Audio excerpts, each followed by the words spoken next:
Temporary injunction की requirement हमें कब आती है? देखो इसको एक एग्जांपल से समझो, बहुत ही इंपॉर्टेंट कॉन्सेप्ट है।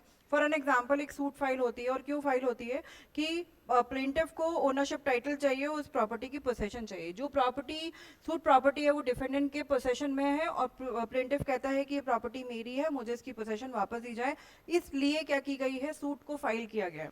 अब जब तक प्रोसीडिंग्स चल रही है उस दौरान डिफेंडेंट जो है वो उस प्रॉपर्टी पे कंस्ट्रक्शन कर रहा है, प्रोसेशन भी डिफेंडेंट की है और उस पर कंस्ट्रक्शन भी कर रहा है। अब बाय द टाइम अगर मान लीजिए हियरिंग डिसाइड होती, 2 साल 3 साल लग जाते हैं किसी भी मैटर को डिसाइड होने में, तो अब तक तो बिल्डिंग बन जाएगी, सब कुछ काम हो जाएगा, प्रॉपर्टी मेरी डिस्ट्रॉय हो जाएगी। तो क्या किया जाए, इस कंस्ट्रक्शन को रोकने के लिए टेम्परेरी इंजंक्शन की एप्लीकेशन लगाई जाती है। टेम्परेरी इंजंक्शन का मतलब क्या हुआ कि कोर्ट कहता है डिफेंडेंट को कि by the time hearing complete नहीं होती है, आप यहाँ पर कंस्ट्रक्शन नहीं करेंगे। जब फाइनल हो जाएगा कि ये प्रॉपर्टी डिफेंडेंट की या प्लेंटिफ की है, फिर उसके बाद देखी जाएगी कि कौन यहाँ पे कंस्ट्रक्शन को कैरी फॉरवर्ड कर सकता है। इसी को हम कहते हैं टेम्परेरी इंजंक्शन। टेम्परेरी क्यों कहते हैं? इसलिए कहते हैं क्योंकि ये इफेक्टिव सिर्फ और सिर्फ तब तक रहता है जब तक कि इस मैटर में फाइनल डिसीजन नहीं आ जाता है।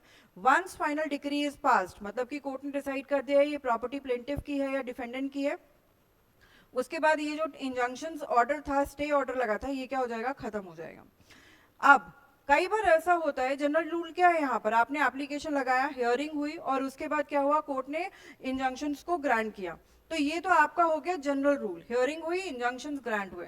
लेकिन अगर मान लीजिए आपके पास इंफॉर्मेशन आती है कि कल सुबह आपकी बिल्डिंग को डिमोलिश कर दिया जाएगा, अब रात हो चुकी है, सुबह बिल्डिंग डिमोलिश करने वाले हैं गुंडे आके, तो क्या करोगे, जाके कोर्ट को इमीडिएटली बोलोगे कि भाई आप मुझे इंजंक्शन दीजिए, नहीं तो मेरी प्रॉपर्टी बचेगी ही नहीं। और अगर बिल्डिंग ही नहीं बचेगी तो फिर मैं आगे का केस लड़के भी क्या करूंगा जब कुछ बचेगा ही नहीं।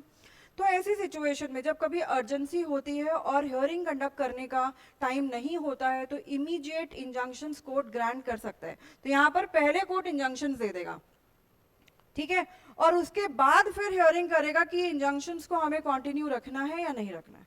सो this is very important concept to be understood. ये अपन को सीपीसी में मिलता है, ठीक है। इंजंक्शंस के लिए हमेशा ध्यान रखिएगा, हमारे पास एसआरए में प्रोविजंस हैं और सीपीसी में प्रोविजंस हैं टेम्परेरी इंजंक्शंस को लेकर।